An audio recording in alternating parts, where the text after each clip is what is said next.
I tell you what, it is very nice to get the big applause over right at the beginning. See, that way we don't have any interruptions during the monologue.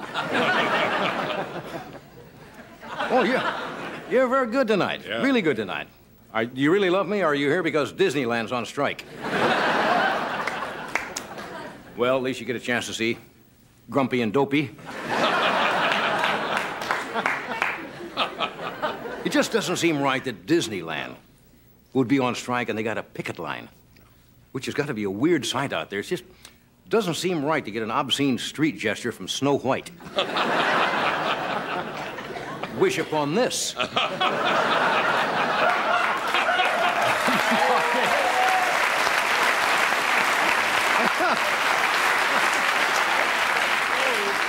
See, they got some problems. Porky Pig is the chief negotiator at Disneyland. And he was very offended today when the management sent him out to get some ham sandwiches for lunch. And he broke off negotiations, says, but that's all, folks. And quit. So, oh, no, over that. Oh, I didn't know that. You obviously like animal impressions. Is somebody up there with field glasses? Lady's got binoculars. Yeah. Big binoculars. And she also has some, yes. Oh, you... I'll tell you something. You make up for last night. Now, I'm not joking. Oh. Last night was... Have you ever in your life? That was a mean group. I'll tell you, let me tell you. During the monologue, they all began signing a get well card for Charles Manson. Does that give you an idea? I think we had a group of cloistered monks in here or something. They had taken a vow of silence, but you're making up for all that. Anyway, there was an article in the New York Times this week. I don't know whether you saw it or not. They had about things that were in and things that were out. You know, like hula hoops are in. Yeah. And you know one of the things they said is now out? What? It's no longer, I guess, popular? Sushi. Sushi is out. Yeah. And just when I learned to cook it.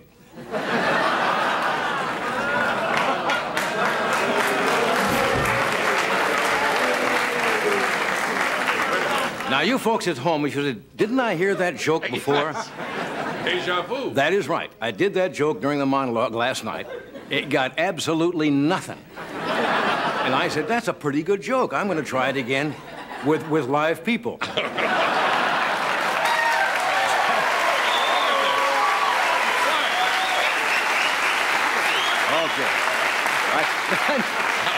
I knew that joke. Anyway, how are you, Tom?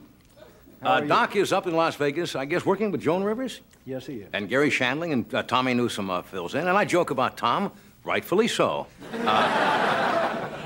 Tom is kind of a, not negative, kind of down. Yeah. He walked into a bar the other day. They canceled the happy hour.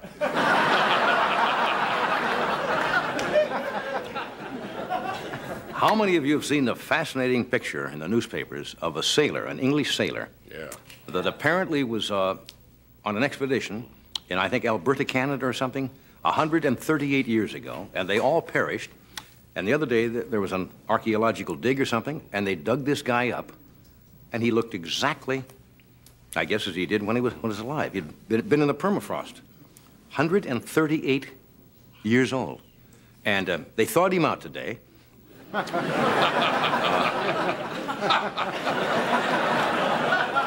And I'm happy to report he already's got a job. He was named poster boy for Mrs. Paul.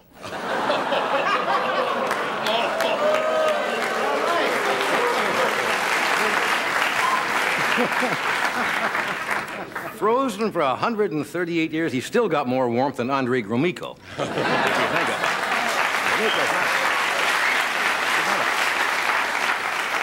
I've never seen a picture of Andre Gromyko smiling, have you? Never. He's a sourpuss. Anyway, Gromyko met today with Mondale. I guess in case Mondale becomes the president. Gromyko is somewhat of an optimist. Gromyko also met with the Dodgers today to give him a World Series pep talk. Now, Reagan, I guess, tomorrow has a very important meeting with Foreign Minister Gromyko, and to give the president plenty of rest today, his staff scheduled 2 cabinet meetings, so he would be ready.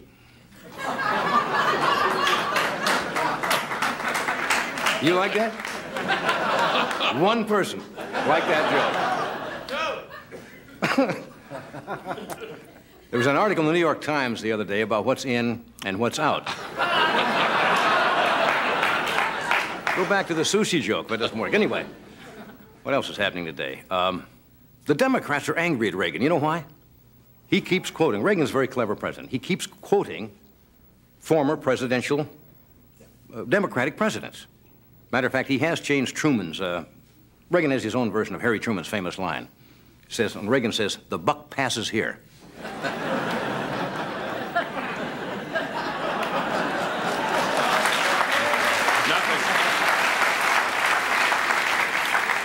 Reagan's like the Mr. Goodwrench of politics, you know? You ever notice, no matter what happens, he never gets soiled.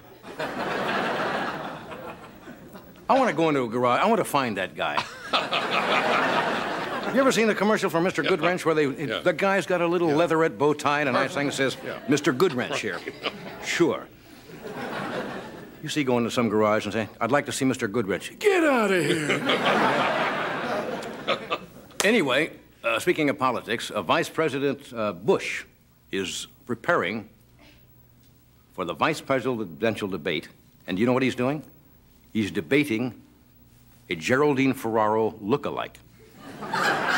Absolutely true. And meanwhile, Ferraro is rehearsing with Tommy Newsom.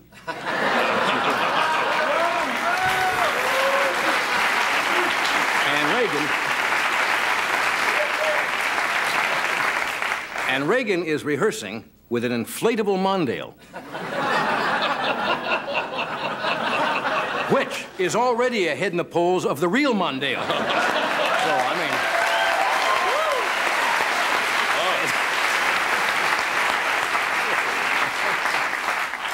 Little interesting item today.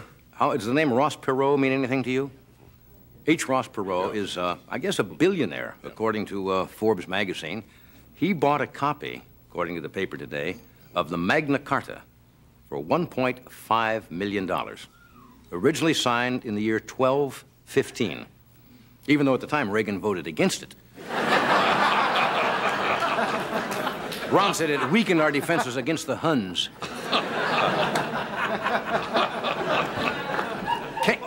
Can you imagine paying $1.5 million for a legal document? I can imagine. Can you imagine that?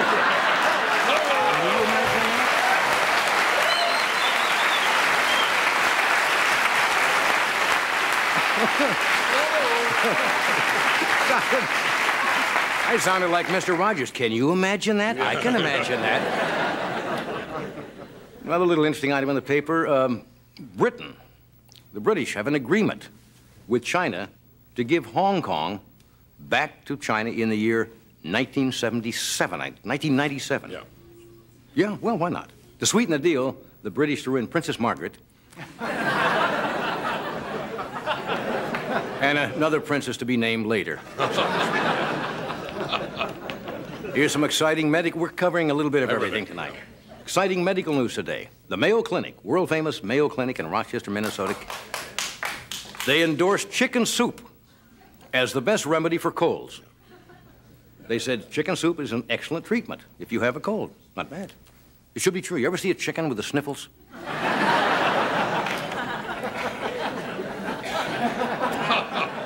We have an exciting show for you tonight. Miss Farrah Fawcett is here.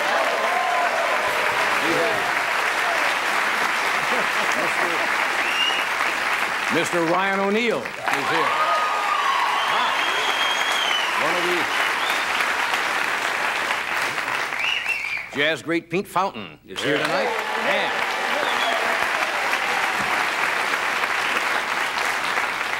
And later on, Michael Jackson will be out here and tell us that he is going to be donating the money he made during his concert tour to the State Home for Wounded Breakdancers. So thank you for coming, and we'll be back in just a minute.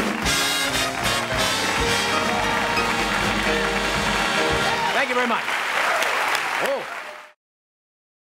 Hello.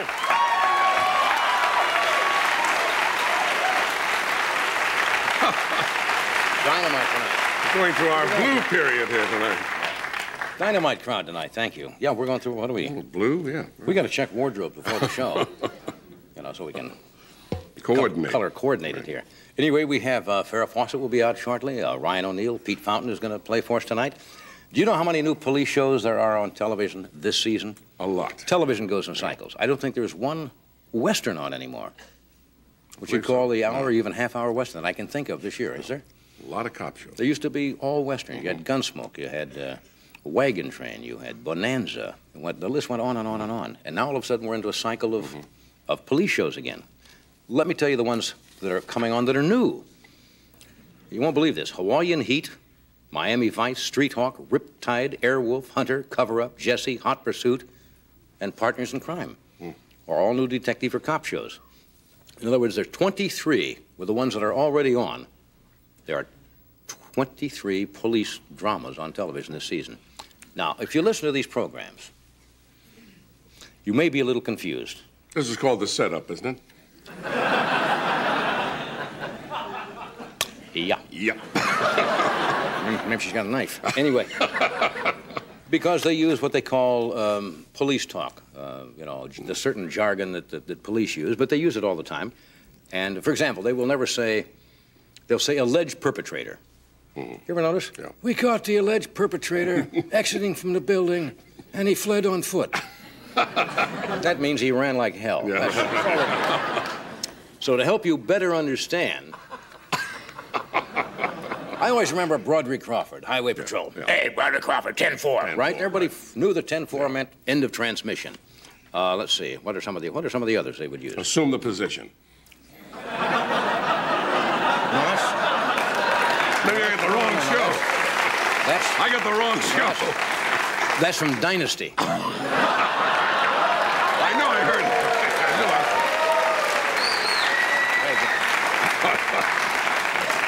I know there's a 10-4, there's a 7-02, a 5-0, whatever. All of those things, a certain record. Anyway, we're going to give you some of the actual police jargon and then translate it for you. So when you hear this on TV, you will also know what they're talking about. End of setup, beginning of bit. Right? Comedy rule number 1. Tell the audience what you're going to do it, and tell them when you're done. The first part has been taken care of. We told you what we're going to do. Now I'm going to do it. For example, when a policeman says, we've set up a checkpoint and are making selective investigation of individual automobiles. That means? We're stopping all the good-looking broads. You see, but you can't come out and say that. When a policeman says, we're on a stakeout, he means we're having lunch on the patio at the Sizzler. A fly. There's a fly. Is that a real fly? Not a Mexican fly. Could that be one of those fruit flies that are I don't on think the loose? We've had Mexican fruit flies, Oriental fruit flies. I think he's straight. Russian fruit flies.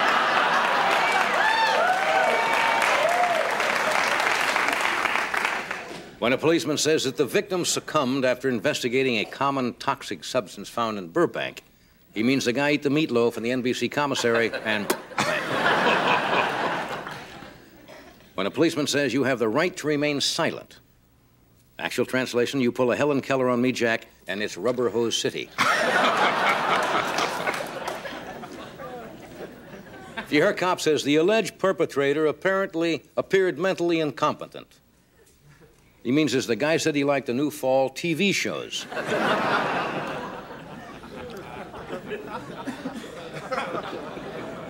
I'm still doing it. I'll tell you when I'm finished.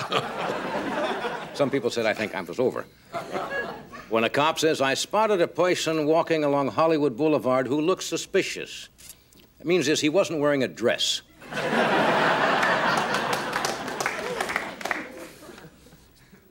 When a policeman says, the victim's death was transportation-related, would you have any idea what that means? The person moved to Los Angeles and inhaled.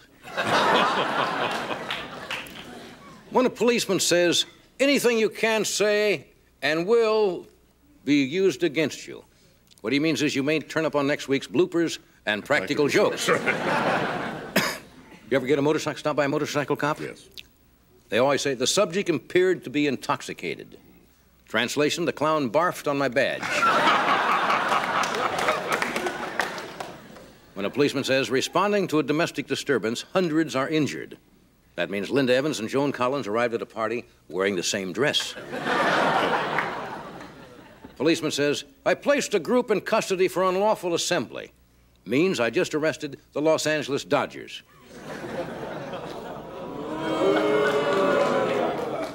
Okay. When a policeman says there's a robbery in progress, means people are buying tickets for the NBC tour.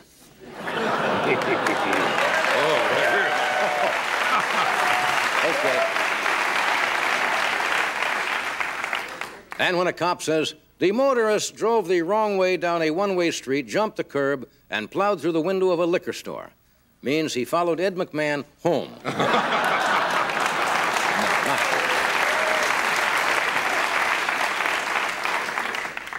I'm done.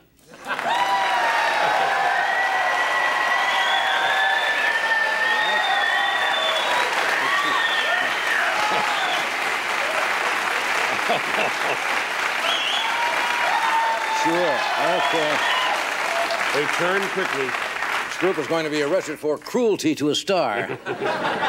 Miss Pete Fountain is going to open our show tonight with a great number, then Farrah Fawcett, Ryan O'Neal, and Pete may come back, and we may come back and do this again. We don't know. Stay where you are. We shall return. Now, it's music time.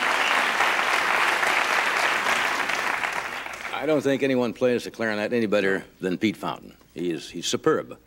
And when he gets into Dixieland, forget it. Pete's currently appearing at the Dance Pavilion in Reunion Hall at the New Orleans World's Fair, which just moved from New York, went down to New Orleans. And it's going to be open until November the 11th. And he also has his own club called Pete's in the Hilton in New Orleans. Would you welcome Mr. Pete Fountain?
Help! Help! Pete Fountain.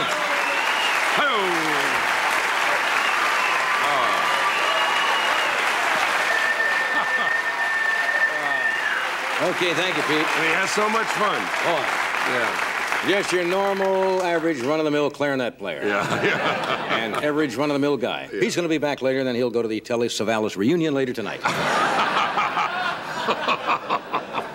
We'll take a break. Farrah Fawcett will be with us in just a moment. Stay where you are. I would just like to take a couple of seconds here before Farrah comes out to invite you Monday night to watch our 22nd anniversary show, which is on this network, of course. It is on Monday from 9 to 11 in the East and in the West Coast, and I guess 8 to 10 in the Midwest. And we've got some new things to show you this year that we've not used on anniversary shows, about 45 minutes of new things from the past year, and some of the famous things that have happened in the past 22 years. Jimmy Stewart, featuring Jimmy Stewart, Red Skelton, Robin Williams, who is hysterical, Buddy Hackett, who is hysterical, Julio Iglesias, he's a singer. And we're going to repeat our Willie Nelson duet that I did with Julio, All the Girls You Loved Before. Shelley Winters, so we invite you to be with us Monday at 9 o'clock. I think you'll enjoy the show. Now, anyway, you all know Farrah Fawcett. She was one of the biggest stars that television ever produced in a series, and she left Charlie's Angels in a blaze of publicity, and things kind of fluctuated around for a while, and she has now proved herself a really first-rate actress. I saw the picture this morning, and she's starring in a motion picture for television based on a true-life story. Some of you may remember. We'll talk about it. It airs NBC October the 8th at 9 p.m. called The Burning Bed. Would you welcome Farrah Fawcett?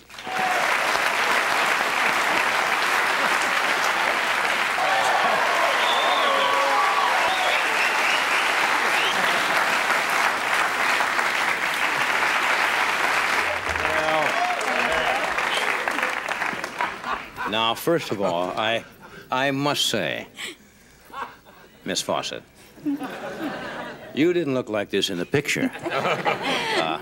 We'll get around to that in a second and talk, because it's kind of a serious subject. And I must tell you, I saw it this morning. You sent me a copy. And I sat down, and I said, well, maybe I'll just kind of, and I started to play it. And I sat there, and I sat, and I put the second reel on, and I watched it right to the end. I was absolutely enthralled. I was angry. Good. I was angry at the thing, although I knew things like that happen. You were remarkable. You were really marvelous. Thank you. I mean, Thank you. Were people surprised that people have seen you do something like this? Because it's a heavy piece of work.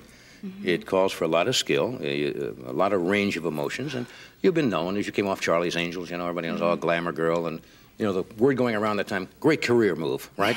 That's right. And you kind of had little ups and downs trying to find yourself. Yeah. I've had a couple of those great career moves, it seems. But this now really is first rate. You must be very proud. I am very proud, very proud.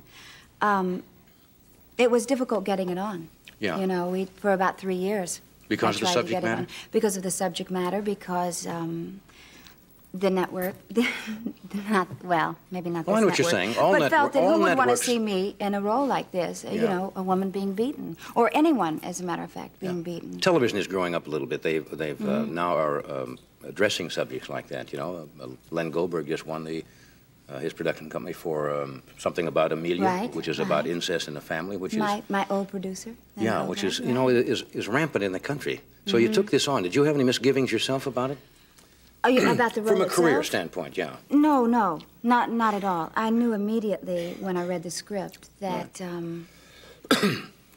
it was a piece of good material, which is really what it comes down to, which is what I was looking for. It didn't necessarily have to be something this dramatic, you know. It could have been a comedy. But after we got the go-ahead from NBC and we started doing it, I realized the importance of the subject matter. I mean, the ignorance that's rampant in this country on this subject. And I started learning a lot. The more I learned, the more committed I came, you know. Excuse me. Let me explain what it is. Now, this is based on a true story, I think, that happened in about 1977, if I remember. Exactly, March 9th. And it was a wife who was married to a wife-beater who lived in constant terror. You know, day in and day out, which many women in this country do. And for whatever the reason, they find it difficult to leave, either financially or they have children or they have no skills to get a job. And so they keep putting up with this madman and you actually exist from day to day, not knowing when the fuse is going to burn down and ignite, and he batters you constantly. And finally, the lady, in desperation for fear of her children's safety, her own safety, sets fire to the house one night, and the man is killed. And of course, you go up for murder, and I won't tell them how it comes out. I suppose most people remember the case. But it's a frightening, aggravating story, because it's like you're in a no-win situation. You're trapped, and you empathize so much for women who probably daily find themselves in that position. And if you try to go get help, it's very difficult, because it's like one of those things, if the police don't see it, they don't know, it's a family squabble, they don't want to get involved. Their least favorite thing to do is go on a domestic That's what I understand. Police do not like to get into domestic quarrels. No, not at all. I mean, a lot of them get shot. You know, the intensity, the emotional level is so high. Yeah. So, anyway, I think maybe to kind of illustrate a little bit of this, we have a film clip from The Burning Bed, which we will show you, and then we can come back and talk some more, okay? Yes, thank you. The scene is really self-explanatory. Watch. It's hard to describe how I felt. I was thinking about all the things that had happened to me. How much he hurt me my whole life. And I thought about school. All that work for nothing. Whatever I did, Mickey would knock it down. And then I thought, you know, about my kids and how their lives were as terrible as mine. I thought, take them away. Just leave. And when Mickey wakes up, you and the kids will be gone.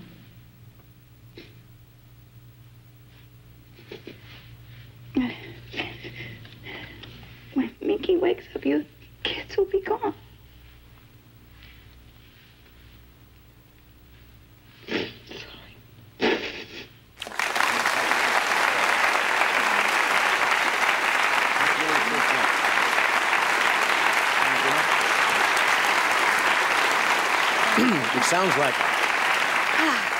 It sounds like a depressing subject, and of course it is. But yes, I really think it's worth watching for people, because it'll call attention to it. And maybe if they know a situation like this, at least they can do something or go get some help. Around the country, they do now have organizations for abused or battered wives. And you know, if that happens to you in your home, you can check, I guess, with the city, or find out where you can. They have shelters now where women can get away and get their kids at least safe, you know, from this, because otherwise it goes on and on and on. When I was researching the role and I went to some of the shelters, I was actually devastated. I mean, that the condition these women were in, their mental condition, you know, their physical condition. I mean, some of them had no teeth, some of them were deaf because of being hit in the head so many times. And you know, it has to be awful, is that living day to day with the terror of the unknown. The fear, when it's going to happen. Not knowing when it's going to happen. And also loving the man, wondering at what point in the relationship did I continue to love him and he want to start hitting me and abusing me? You know what is so strange, that they have found that children who were battered as children often turn out to batter their own children. Yes. You would think Very high statistics. You think it would be the opposite, you know, having undergone treatment like that you would turn around and inflict it on your own children. And I suppose it's true that husbands who maybe were abused as children turn out and do the same thing.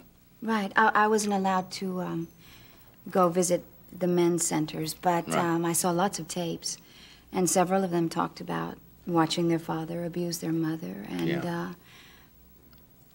kind of were so frustrated. I remember one man said, "So what am I supposed to do when she nags me?" I mean, you know. The mentality. The mentality. Yeah. And the therapist said, "Why don't you try nagging back? You know, make it more equal." I mean, they don't even let a heavyweight in the ring with a middleweight, because there's a possibility you could kill someone with your fists. So. Well, anyway, it's a fine project, and you are on and on. You are marvelous in it, and I you. really highly recommend it. It's on NBC October the 8th, and it's called The Burning Bed, and you ought to be very happy with that. I am. Good Thank stuff. you. We'll take a break. We'll be right back.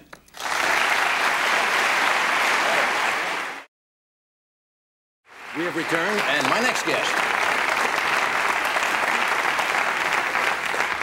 My next guest is Ryan O'Neal. You know him?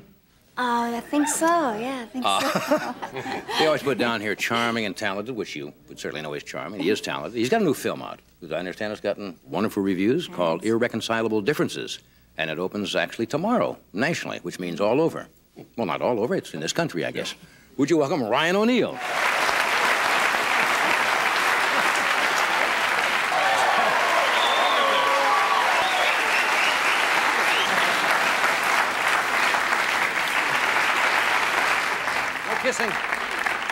No kissing the guests.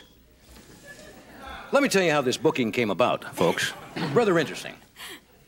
You were on the show one time. Farrah's been on the show. I'm out at Malibu one day, and I see you running by, as you do constantly. You run all the way up about 2 miles and 2 miles back. You never stop. You talk with nobody. So I'm standing on the beach, and he says, "Run with me." That's okay. We start running. And I'm not into running. I like to watch people run.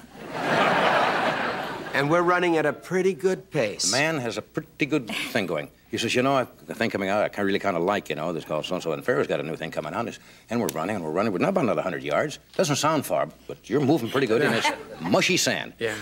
We're sprinting, actually. Yeah, and I'm going, yeah, and I hadn't got a breath, no breath at all. He says, "Love," I says, "You call Freddie." I says, "It sounds pretty good for me. For September 27th, if I'm alive." And he went right on. We never stopped at all. You don't stop for anybody, do you? I stopped for Farrah. Well, I can understand that. But I see you constantly, and you just get it in your head and you go. Yeah. Yeah. I decided to just run until I got a job. So now... And I've logged over 750,000 miles. They had an article of you on, I suppose you saw it, in L.A. Magazine this week. Oh, what did they say? Well, so some good. Don't you get a little... I got the impression, we don't know each other well, right? I get the impression you think people are always trying to sandbag you to get you to say things or to get you to commit something, and you get a little bit defensive when anyone is interviewing you. I don't think that's true. Is there any truth to that? Do you have a little inward hostility toward the press? Well, let's see what develops. Let's see what happens. All right. Now, your career for a while was kind of up there. And then it was kind of down there, lying fallow. Yeah. And people always want to go back and question you about those type of things, or a picture that would be in one of the tabloids where it looked like you were ready to eat a photographer or to bash his head in. And they keep bringing that up, and I sense that you would like to talk about other things. Sure. Now, when you went after this photographer... If I could have caught him. The amazing thing is, I have to just chime in here, because... Is he gentle and kind and... I said simply, I don't want to be photographed. So he's, the most photographed woman in the world said, "Look, Ryan, I think you're wonderful. I'd love to go out to dinner with you, but I'd rather we not be photographed." Yeah. And I said, "No problem." Yeah. We were talking about this before the show up in the office. I empathize with you. Because when you talk about the press sometime, I think you have to draw a distinction between the L.A. Times and what you call nice credentials in the press and the tabloids, which really are not press. And sometimes you're kind enough to come out and say, "Yeah, take a picture," and then they keep pursuing you. They get you in a position where you're baited. And if you do something like, say, this, like this, the picture will come out like you're half maniacal and ready to kill. So I understand. Raging Ryan, that was my term. The interesting thing is that they said that the photographer said, Farrah held me down while Ryan strangled me. Something. Well, this was in one of the $7 million lawsuits. She's only talking about one of the lawsuits now. I guess that comes... one of them that I caught. That comes with the territory, right? Now, you two have been, as they say in old-fashioned terms, keeping company for some time. That's what they used to say in my day. But now they say obsessed. Are you obsessed? Yeah. You obsessed with the lady? I am. Are you obsessed with him? Yes. Thank you. Good. Yes. We have two obsessed people here. We have one obsessed person. Yeah. We have me. When she was doing the burning bed, was she difficult to live with? I mean, when you're in that kind of a... Well... when you're keeping company... Yeah. You know, there were some nights that she didn't come home till very late, and there were marks on her body, and I said, "Where you been, and how did you get those?" No. And tell me about it. Yeah. Are you jealous? Now, be honest, very honest. Are you jealous? Totally. But that's a wasted emotion, you know. It is? Sure. That's another one. It's all right. I think women like men to be a certain amount of jealousy. But, you know, unlike the thing that you just did, the husband was obsessed. You feel standing outside the gate waiting for her is obsessive? With 3 watches on to make sure that we have the time exactly right? No, it was hard for me watching Farrah make the burning bed, yes. Yeah. To watch Paul Lamatch slap the hell out of my girl. Yeah. Every It was single difficult day. for him. I can When imagine, I would come seriously. home at night, he would look at me. It I wasn't felt an very easy time. sorry for her. She was quite, and she didn't want to talk about it, you know. I can understand. Yeah. She said, just cook the dinner. Make my bed, Make my clean bed. up, That's right. turn on the That's dishwasher. right. Oh, what a wonderful Such a relationship. man's world. I'm not going to This listen to obsession this. thing has got me into a Yeah, I can little tell bit of that. a bind. We're going to come back and talk about your current project in just a Oh, moment, okay? another Okay, obsession. then we'll start running. Stay where you are. Then we go. If I remember correctly, we're talking with Farrah and mine. If I remember correctly, while we were sprinting up the beach that day, a month or so ago, you told me that this is one of the best things you've ever done, you felt. Irreconcilable differences. I think so. I mean, I don't forget about Tatum and Paper Moon. Right. Of course. Super. You know, in case she's watching. But I think Irreconcilable Differences has a lot of the same qualities about relationships and the need for them to be tender. We're going to show a little piece to you. Does this need any particular setup in the Well, body? it's, I've met a girl. I'm hitchhiking across America to become a teacher in California, and I've met a girl, and I've fallen head over heels in love with her. She has a fiancé, though, a big sailor, and he has found us. Okay. Here's a little excerpt from Irreconcilable Differences.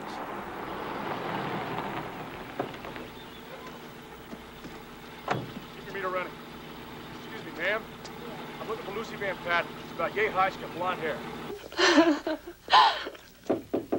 Oh. Who's that? The guy from the coffee shop. I ordered us some breakfast.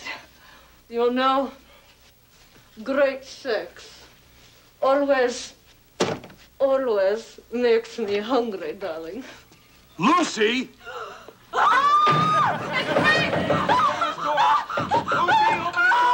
What's he doing here? I had to call him out of the car. I said, great sex makes me hungry right in front of him. He would never even touch me, nothing. I'm supposed to be a virgin. You are? Oh, you got to let me sick. I'll handle this. Oh, Albert. Lucy! What's going on in there? Albert, remember, he's trained to kill.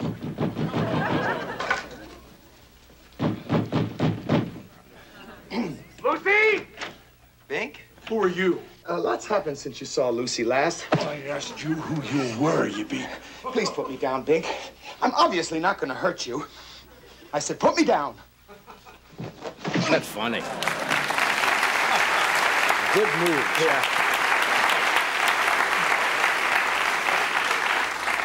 Why is it that people, I guess that comes from childhood, you get under the covers. Yeah. Like it's going to protect you from everything, Yeah. like you don't see anything at all. That's a where funny we scene. started, I think. All I can remember when I saw that scene is that joke where the fellow was with somebody's girl in the house, and the guy, like about the size of this gorilla, came in, and the guy says, "Where's your back door?" She says, "We don't have one." He says, "Where do you want one?"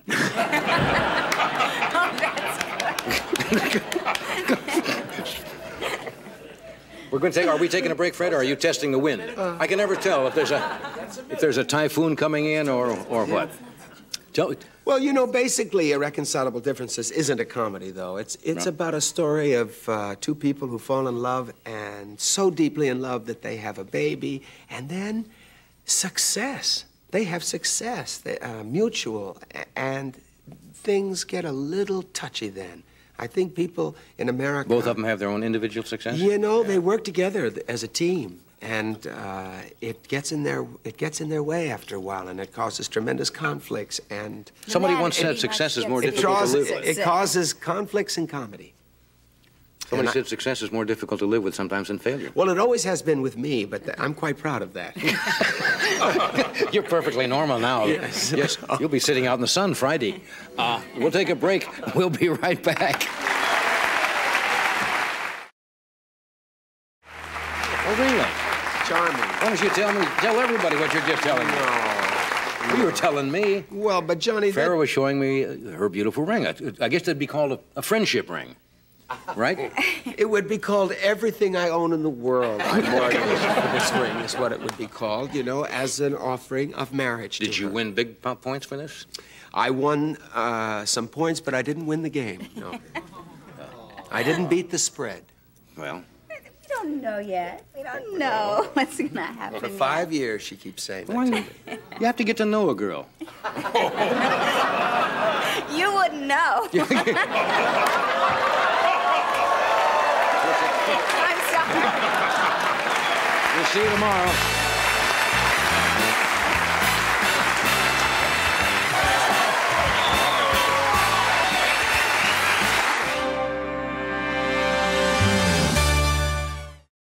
I'm humbled by that applause.